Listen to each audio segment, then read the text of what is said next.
사실 그저께 월요일 저녁에 문재인 대통령과 윤석열 당선인이 만찬회동을 했어요. 네, 거기서 뭐 용산 이전 예산에 문재인 대통령 협조하겠다, 네, 예. 뭐 면밀히 살펴보고 뭐 협조하겠다 이렇게 이 장제원 비서실장이 당선인 비서실장이 브리핑을 하기로 했었는데, 그럼 이제 어떻게 뭐 진행이 되는 겁니까? 어떻게 좀 예상을 하세요? 글쎄요, 문재인 대통령님이 그 잘 따져서 협조해 주겠다 했잖아요. 네. 그러니까 그 안보 공백 없이 잘 따져서 해주기로 했기 때문에 저는 이사 비용 496억 원 협조를 하시리라고 봅니다. 네. 근데 그 이사 비용 갖고는 되는 것이 아니거든요. 496억. 예, 예, 그거 가지고는 예. 안 되죠. 그거 갖고는 택도 없고요. 네. 예를 들면은 그 국방부가 496억 중에 118억이 이사 비용으로 제시했어요. 네. 근데 국방부가 공식적으로 그건 이사하고 정상적인 업무를 하려면은 한 400억이 더 든다. 투자를 해야 된다라고 얘기했죠. 예를 들면 이 네, 스튜디오를 옮긴다고 했을 때 이사 비용은 뭐 한 150만 원 들 거 아닙니까? 그럼 네. 가서 그대로 임무 수행하려면 선을 다 다시 깔아야 되고 그렇죠. 저런 그 망들을 다시 깔아야 되고 네. 또 거기는 그 요 공간과 다르기 때문에 의자나 책상이나 다시 또 맞추어야 되고 그런 정상화 비용이 한 두세 배 더 듭니다. 그러니까 이제 118억 그거는 예. 이삿짐 싸서 딱 하는 거. 옮기는데 이삿짐 옮기는 비용이고 예. 우리 일반 가정집도 이사 가면은 돈이 많이 들잖아요. 그렇죠. 뭐 전기선 뭐 다시 손보고 또 뭐 이 그 맞아요. 장롱 갖고 갔는데 안 맞아서 다시 해야 되고 예, 뭐또 등등 새로 사기도 하고. 예예 그런 정상화 업무를 정상하는 데만도 국방부가 118억이 이사 비용이라 하면은 400억 420억까지 연출했더라고요. 그리고 지금도 이사 간 지역이 임시 방편적이잖아요. 그렇죠. 국방부가 예를 들어서 간 지역들은 임시 방편으로 간 데입니다. 예를 들어 구방사청 자리로 가는 데는 거기는 용산 기지 공원으로 그 되는 지역이기 때문에 몇 년 있으면 다시 나와야 철거해야 되죠. 돼요. 야. 그럼 다시 지어줘야 되잖아요. 그리고 윤석열 당선인이 얘기했듯이 그 청와대 국방부 앞에 공원을 만들면은 그 앞에 많은 건물들을 다시 철거하고 지어야 되잖아요. 그렇죠. 그런 잔디밭으로 비용까지 만드는데. 다 염출을 해야 되는데 단순히 아. 이사 비용만 돼서는 문제가 있는 거죠. 네. 한번 그림 한번 보시면 예, 예. 요거 한번 비춰주세요. 여기. 자, 조감도에 따른 네, 단계별 여기 예산 보시면은 추진이나. 조감도 있잖아요. 네. 여기 이게 먼저 국방부 이걸 보시면은 지금 현재 저 상황이죠. 우측에요. 현재 네. 국방부 전경 보면 제일 중앙에 흰 건물이 국방부 건물이에요. 저기 윤석열 당선인이 간다는 들어가겠다는 거죠. 거죠. 네. 그쪽에 건물이 이제 하나는 합창 건물이고 근무지원단 건물이고요. 음. 그 앞에 보면 어떻습니까? 건물들 많잖아요.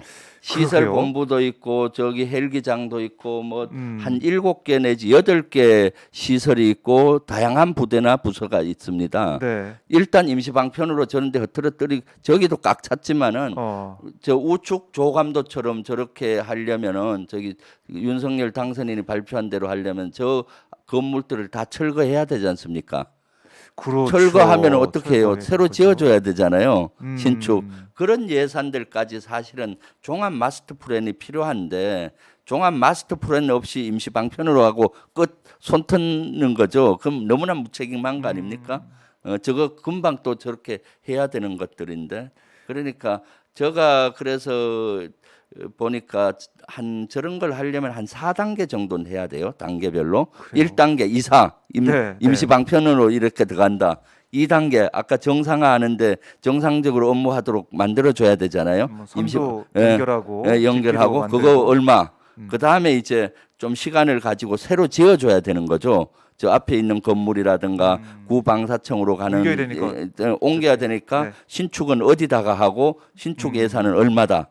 그럼 그다음 저 앞에 철거하면은 용산 공원화를 해야 되잖아요. 그렇죠. 국방 저 청와대 집무실 앞에 공원을 만드는데 조감도처럼 공원 만들어야 예산을 얼마 든다. 어. 그렇게 하면 천문학적인 예산이 들어가니까 단지 이사 비용만 주고 나가라고 하면 모든 게 해결되는 것 같지 지금 발표를 하잖아요. 그래서 자꾸 제가 문제를 제기하고 민주당에서도 문제를 제기하고 많은 분야의 전문가들이 문제를 제기하니까 지금 예산을 눈덩이처럼 불켜가고 있어요. 그럼 네. 합참은 남태령으로 간다.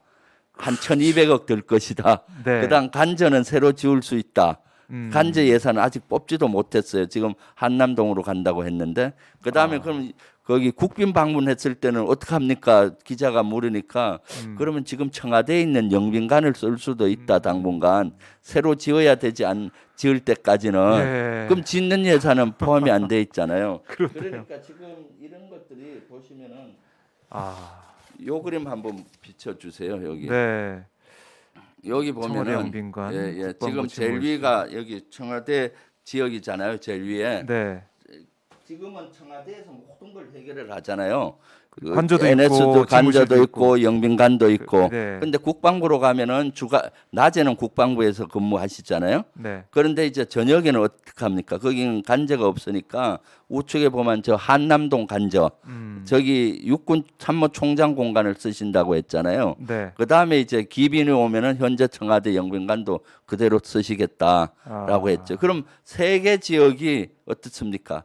경호, 경비 모든 게 돼 있어야 되는 거죠. 그렇죠. 방호. 그 대통령이 2배, 가야 3배 되니까. 늘어나는 거죠. 경호, 경비 소요들이. 그것만이 아닙니다.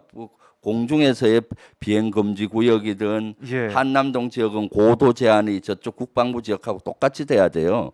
그리고 이동 간에 어떻습니까? 네. 이동 간에 차량 통제하고 대통령이 이동하니까 차량 통제하고 전파 차단하고 하니까 그 삼각지 용산 일대, 한남동 일대 또 지금 청와대 일대에 강범위하게 국민의 네. 통신권이라든가 또는 교통권 네. 또 필요시는 재산권의 제한까지도 올 수가 있는 것이죠. 그러니까 이게 저번에도 말씀 들었을 때 생각을 했다가, 그러니까 사람이 얘기 들었다가 까먹어요. 예. 까먹고 아유 뭐 가나보다 했는데 또 이렇게 하나하나 디테일하게 들어보니까 이게 보통 일이 아니다. 이게 그냥 이전한다 땅땅땅 이렇게 해서 네. 가고 끝나는 게 아니라는 생각이 들고 참 면밀한 검토가 필요할 수밖에 없겠네요. 네, 그렇습니다. 아. 아주 그래서 이런 것은 국가 대사죠. 아유, 청와대가 이정하고 국방부 사실 뭐 컨트롤하니까 이런 수도 대사는 이전한 듯한 그런 그렇죠. 느낌 들고요. 이런 대사는 최소한 전체 마스터 플랜을 만들고 그걸 국민 공청회를 통해서 국민 공감대를 하고 이렇게 하려면 최소한 5년 정도 사업인 거죠. 세종시 이동하듯이 군부대도 사실은 예를 들어 남태령에 수방사가 있잖아요. 그런 네. 수방사 지역이 서울 도심권에 있다 이사를 갔어요. 그렇죠. 그런 사령부 하나 또는 특전사도 지금 위례 신도시 지역에 있다가 이 경기도 지방으로 갔잖아요. 그런 것도 하는데 한 5년에서 8년 걸립니다. 그런 사업을 하는데 일개 군 사령부를 움직이는데도 네. 하물며 이런 큰 걸 하는데 2, 3개월 만에 지금 하려고 자꾸 노력하시잖아요. 네. 2, 3개월 만에 최소한 5년 이상 걸리는 사업인 거죠. 그리고 용산은 사실은 저대로 하려면은 한 11년 걸리는 사업입니다. 11년이요? 예, 예. 아니 근데 윤석열 당선인 측에서는 몇 년 안에 될 것처럼 얘기를 계속 하고 있던데. 그렇게 되게 되면 법을 위반하는 것이고 무리가 따르는 것이죠. 왜 그런가 하면은 네. 지금 용산이 지역이 완전히 공원화되는 데는 최소 11년 걸리는 걸로 나와 있습니다. 법과 11년. 규정. 예, 11. 왜냐? 지금 용산에 미군들이 있었잖아요. 지금도 연합선 아직 있습니다. 네. 연합선 아직 평택으로 못 내려가고 그러면 이제 용산을 100%다 공원이 되는 것이 아니라 미군들의 잔류 기지를 만들어 줘야 돼요. 왜냐? 여기 그 연합사의 뭐 서울 사무소라든가 미군 또는 유엔사의 서울 사무소 전방 사무소가 있어야 여기 국방부하고 협의도 하기 쉽고 업무가 쉽잖아요. 거기를 한 10만 제곱미터, 한 3만 평 정도 국방부 부지 옆에 그 만들 예정입니다. 지금은 여러 군데 떨어져 있잖아요. 용산 기지 안에. 그래서 그 건물을 짓고 그리 이전을 다 하는데 4년이 걸려요. 그렇게 되면 이제 용산 기지를 전부 반납이 되는 거죠. 아, 그게 4년이나 걸려요. 예, 예. 4년 걸리고요. 2026년 정도 돼야 완성이 되는 것이고 네. 그럼 2026년쯤 되면 이제 용산 기지 200만 평, 200만 제곱미터 되거든요. 그것이 이제 반납이 되면은 그때 이제 오염 평가에서부터 정화 사업을 시작합니다. 토양 오염이 된 걸. 그 토양 오염이 된 것을 정화하는데 한 7년이 걸리는 거죠. 아, 그렇기 때문에 4년, 7년 하면은 11년. 정상적으로 11년이 돼야 최소 용산을 공원화가 완전히 된다고 보는 거죠. 정상적으로 이것도 정상적으로 됐을 때. 하면 예. 근데 반납 받아서 그 7년 동안 이 정화 작업하고 그런 시간 그걸 좀 단축을 해가지고 네. 아니면은 정화 작업을 좀 미루든가 네. 여러 가지 방안을 통해서 좀 빠르게 진행하는 방안도 있지 않을까. 반환도 좀 더 빠르게 받고 이런 가능성은 있지 않을까 그거 어떻습니까? 쉽지 않습니다. 쉽지 않다고요. 왜냐하면은 예. 반납받는 경우도 지금 잔류 기지에다가 시설을 지어줘야 되잖아요. 시설을. 그런데 그 시설 짓는 거는 미국과 협의해서 하는 거기 때문에 거기 설계하고 하는데 또 1, 2년 걸리는 것이고 그다음 네. 건물을 짓는데 또 한 2년 걸리잖아요. 그래서 2026년까지 현 프로세스로 한 완성이 되는 거고 최대한 땡겨도 한 1년 정도밖에 못 땡기겠죠.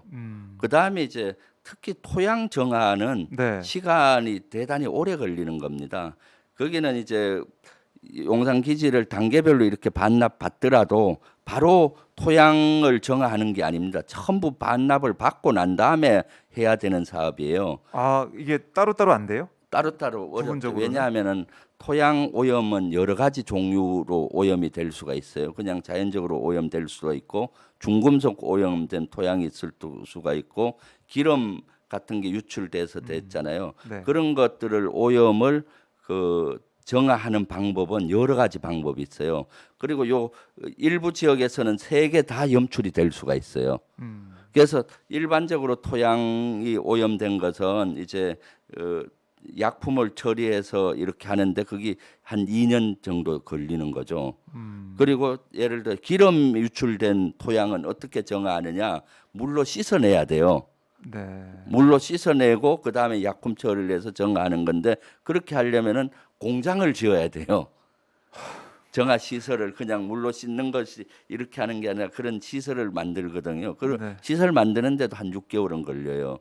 그리고 그런 걸 하는 거고 그다음 중금속이 오염이 된 것은 중금속은 불로 태웁니다. 네. 그리고 또 측정해서 또 오염이 나오면 또 태우고 하고 나중에 이제 정화하는 기 때문에 최소 2년에서 4년 정도가 걸리는 거고요. 그럼 이런 것들이 용산 기지 전부가 됐을 때 분석을 해서 어느 지역에는 무슨 오염. 방법으로 해야 되고 어디는 어떤 오염이 되고 다 방법이 다른 거죠. 그래서 복합적으로 이게 들어가야 예산이 절감이 되고 하는 거고 부분적으로는 할 수 없는 것이 제가 부분적으로 할 수 없냐 그 전문가하고 용산기지 관련된 관계자들하고 토의를 해보면 안 됩니다. 왜냐하면 지금 용산기지를 쓰고 있잖아요. 네. 지하에는 그 여러 가지 선이 흐르잖아요. 전기선도 흐르고 또 유선도 흐르고 네. 또 수도관도 흐르고 연료도 예, 예. 어떻게 보면 연료관도 흐르는 예. 거고 그러기 때문에 지금 부분적으로 할 수가 없다는 거예요. 그리고 전체 반납을 받은 상태에서 해야만이 경제적으로도 되는 거고 그래서 그걸 아하. 땡길 수가 없는 거죠. 예. 아니 진짜 어마어마한 작업과 또 시간과 자원이 투입되는 그런 일이다 생각이 들 수밖에 없는데 그리고 사실은 용산 기지는 저는 그 토양 오염이 많이 됐으리라고 봐요. 지금 10% 정도 반납을 받아서 오염 측정을 해보니까 지금 용산 기지는 전체 200만 제곱미터예요. 그 중에 지금 21만 제곱미터 정도 반납을 받았어요. 그래서 오염 측정을 해보니까 반 이상이 오염이 됐어요. 50% 이상이. 예, 그러니까 강범위하게 돼 있을 거라고 보는데 저는 더 강범위하게 돼 있을 거라고 봐요. 제가 네. 그 용산 기지에 대한 역사를 쭉 추적해 보니까 용산 기지 현재의 모습을 갖춘 것이 1910년 일제 강점기가 시작할 때 일본군이 주둔하면서 지금 현재의 모습을 만들었어요. 네. 그러면 이제 현재 국방부 건물하고 앞 지역은 24단 일본군 24단이 주둔했고 그 앞에 공원을 하려고 하는 앞 지역은 네. 주둔군 사령부가 있던 지역이에요.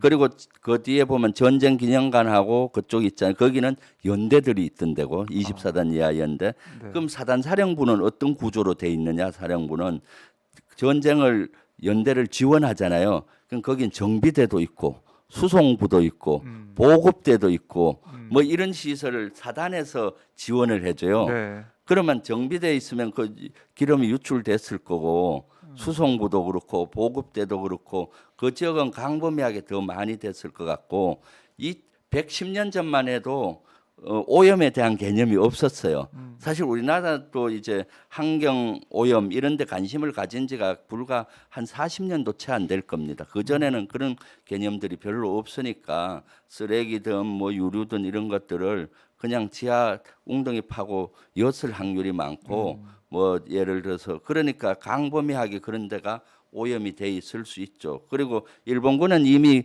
1910년대 들어왔을 때 그 세계적인 수준의 군을 갖고 있었잖아요. 네. 그러니까 유류라든가 이런 걸 많이 활용을 했거든요. 거기에 기지를 만든 이유가 용산역을 만들고 물류를 쉽게 하기 위해서 거기 했어요. 그러니까 그런 기름이라든가 이런 것들이 많이 유출도 됐지만 버렸을 확률이 많은 거죠. 아, 예, 그리고 또 용산은 어떻습니까? 서울의 제일 가운데입니다. 서울 지도를 보면은. 그러니까 그런 것들을 정상적인 정화를 하지 않고 공원을 만든다는 것은 시한폭탄을 땅에 묻고 사는 것과 같죠. 왜냐? 오염된 토양을 그대로 유지하게 되면은 지하수에 당장 영향이 가잖아요. 오염이. 예, 그래서 이런 것들은 완전히 토양을 오염을 정화하고 이렇게 해야 되고 그래서 지금 환경부에서도 그렇게 평가하고 있고 또 네. 여긴 또 국토부가 관계대사거든요. 국토부에서도 한 7년은 예상을 하고 있는 거고 예. 환경단체도 이거를 대단히 우려를 하고 있습니다. 그래서 여기 용산기지 오염 관련된 최전문가 분들은 아마 윤석열 당선인이 국방부로 집무실 이전하더라도 그 공원화하는 데는 첫 삽도 못 들 것이다라고 예측을 하시더라고요. 하. 야, 이 환경적인 문제까지 우리가 생각을 해봐야 되는 네, 그런 상황이네요. 이게 어느 정도 광범위하게 오염이 됐을지도 모르는 거고, 네, 그걸 처리하려면 또 시간도 필요한 거고, 그래서 반납 받은 다음에도 7년이 최소한 필요하다. 네, 아, 그 더 어떻게 줄이거나 하기에는 쉽지가 않다. 그렇죠. 그리고 그러면 4년, 7년 전에 네, 4년이라 4년도 했잖아요. 있으니까. 그건 또 우리 한국군만 하면 빨리 줄일 수 있는데 미군하고 관계잖아요. 네. 그럼 다시 협상을 다시 하고 하는데 또 시간이 많이 걸리죠. 참 그래서 사실은 이게 이것은 정상적으로 이사하고 끝나는 문제가 아니네요. 이사하고 또 금방 공원화 될 것 같이 조감도로 설명하셨는데 음, 그렇게 하려면은 법을 어겨야 되는 것이고 네. 또 졸속으로 하다 보면 나중에 두고두고 이렇게 문제를 안고 예. 하게 되는 것이 되는 거죠. 예. 아니 합참이 그리고 이제 향후에 네. 남태령으로 이제 이전을 남태령에 네. 있는 지휘소 공간으로 이동할 계획인데 네. 이것도 좀 어떻게 보고 계세요? 여기에 대해서도 어떤 문제나 우려되는 네. 점이 좀 있는지 이것도 거기도 좀 사실은 궁금하네요. 환경적인 문제도 있어요. 왜냐하면은 어, 거기는 전쟁 지휘소가 있다고 얘기됐잖아요. 사실 이런 얘기는 저는 하고 싶지 않습니다. 보안과 관련돼 이미 노출을 당선인도 시키고 저쪽에서 시켰기 때문에 음, 전시가 되면 그쪽에 그 전시 지휘소가 있어요. 전시 지휘소는 그 지하 수십 메터에서 수백 메터까지 되는 지역입니다. 어, 그러니까 지하 갱도라고 보시면 되죠. 네. 예전에 70년대 초에 만들어서 이제 그 지역이 안반이 많은 지역이에요. 그럼 안반을 뚫고 들어가서 이렇게 갱도화한 지역이잖아요. 그래서 거기에 최근에 오염 물질들이 문제가 되고 있어요. 네. 라둠이라고 들어보셨잖아요. 예. 2018년도에 라둠 침대 라돈 라돈 침대 문제 생겼잖아요. 예, 라돈 침대 파문이 있었죠. 매트리스에서 방사선이 아. 발출이 돼서 그거 1급 발암 물질이거든요. 다 수거해서 기준치보다 폐기했죠. 해서 수만 개를 수거해서 난리를 지겼잖아요. 네. 그때 군도 라돈의 문제점을 인식하고 주요 시설에 라돈 측정을 다 했어요. 아, 그런데 이제 지하 갱도로 돼 있는 전쟁 지휘소들이 많은데 그 지소들이 그런데 라돈이 많이 염출이 되는 겁니다. 어. 라돈은 이런 암석에서 많이 이렇게 유출이 돼요. 방사선은 일반 밖에서는 공기에 희석이 돼서 그렇게 인체는 유해할 정도는 아닌데 동굴 안은 어떻습니까? 한계가 안 되니까 대단히 수치가 많이 올라가는 거죠. 그래서 그때 다 조사를 해보니까 그쪽 지역도 그런 것들이 그 기준치보다 3~4배 이렇게 나와서 네. 지금 그것을 어떻게 할지 용역을 줘서 그걸 저감시켜야 될 거 아닙니까? 예. 그런 것들을 연구하고 있죠, 군도. 그런데 이제 그 지금 윤석열 당선인 측에서 예산을 최소로 뽑으려고 하다 보니까 합참 이전하는데 1,200억 든다고 했잖아요. 네. 그것은 어떤 의미인가 하면 지금 합창 건물이 지을 때 1,750억이었어요. 10년 전에. 그거보다 적잖아요. 예산을 절감하는 방법은 전시 지휘소에 평시에도 상시를 운용을 해서 정보 작전 이런 팀들을 근무하고 밖에는 전쟁 지원하는 오피스만 지으면 되겠다 해서 최소로 한 최소로 거예요. 그런데 만들어서. 평시부터 거기는 근무할 수가 없어요.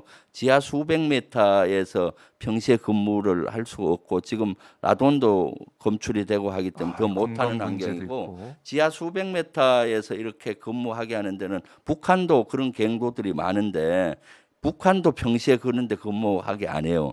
네. 훈련 때나 비상시만 그렇죠. 하고 미군도 마찬가지고요. 왜냐하면 지하 수백 미터에서는 근무하기가 어렵고 또 지금 같은 코로나 상황에는 어떻겠어요? 한 명이 확진되면 금방 확진될 그렇죠. 거 아니에요? 환기가 안 그리고 되니까. 거기는 유지비가 그렇게 많이 들어요. 지하 수백 미터까지 하려면 전기가 엄청나게 많이 들고 한계 시스템이 많이 들잖아요. 네. 그래서 거기 유지비도 우리가 상상하지 못할 정도의 유지비가 들고 있습니다. 그걸 제가 뭐 이런 데서 네. 얘기하긴 뭐한데 그런 걸 생각을 못하고 네. 지금 뭐 그냥 임시 방편적으로 문제 제기되면 바로바로 하는 그 임시 방편적으로 방안을 내놓는 것이 저는 대단히 아쉽죠.